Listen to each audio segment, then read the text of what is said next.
Halo semuanya, hari ini kita mau ngobrolin sesuatu yang penting banget buat kemajuan bangsa kita, yaitu literasi.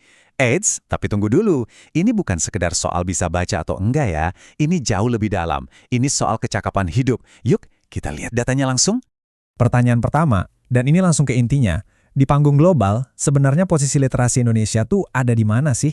Pernah kepikiran nggak? Nah, ini dia jawabannya.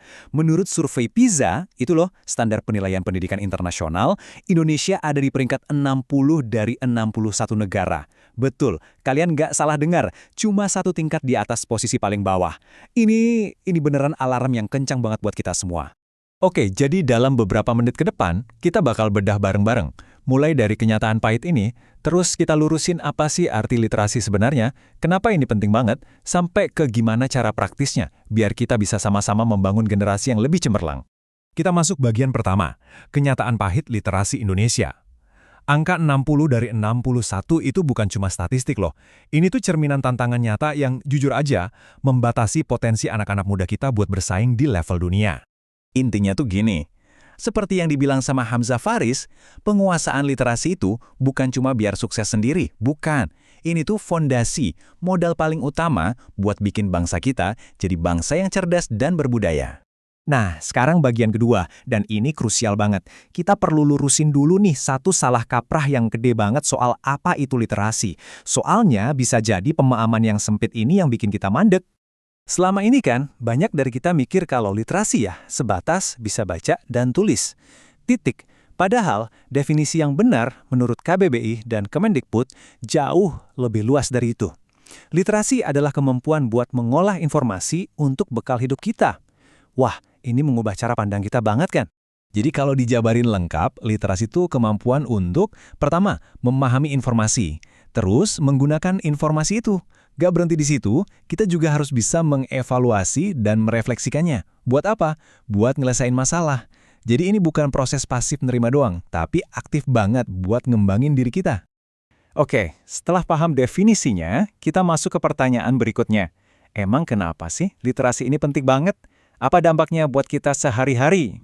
Manfaatnya tuh luar biasa banyak dan nyentuh semua sisi hidup kita. Literasi yang kuat bikin kita bisa berpikir kritis, jadi nggak gampang kemakan hoax. Kemampuan kita buat mecahin masalah juga jadi lebih tajam. Kita jadi lebih siap ngadepin dunia digital yang serba rumit. Dan bahkan, kecerdasan emosi dan karakter kita juga ikut kebangun. Lengkap banget. Dan ini dia yang nggak boleh kita lupain.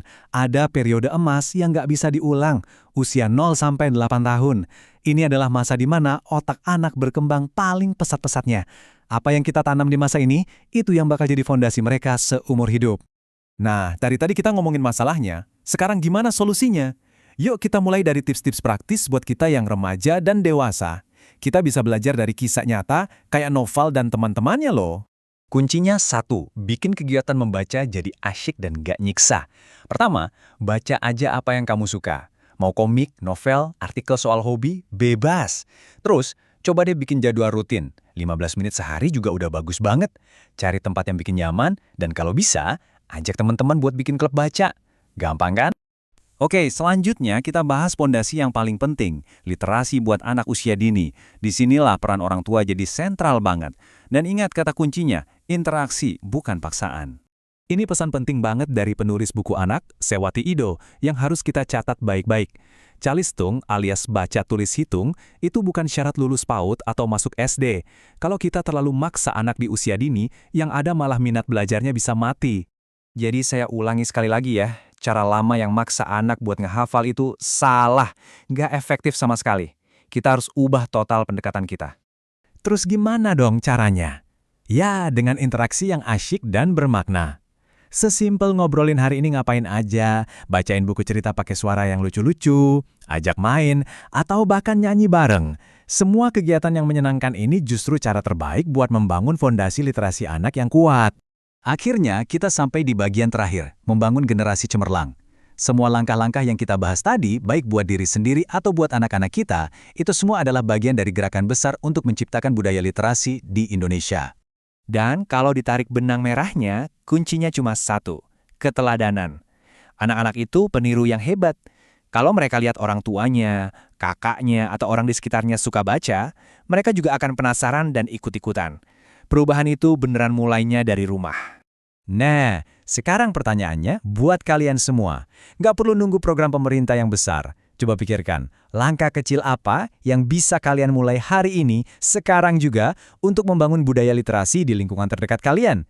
Karena setiap halaman yang kita baca, setiap obrolan yang kita mulai, itu adalah investasi buat masa depan Indonesia yang jauh lebih baik.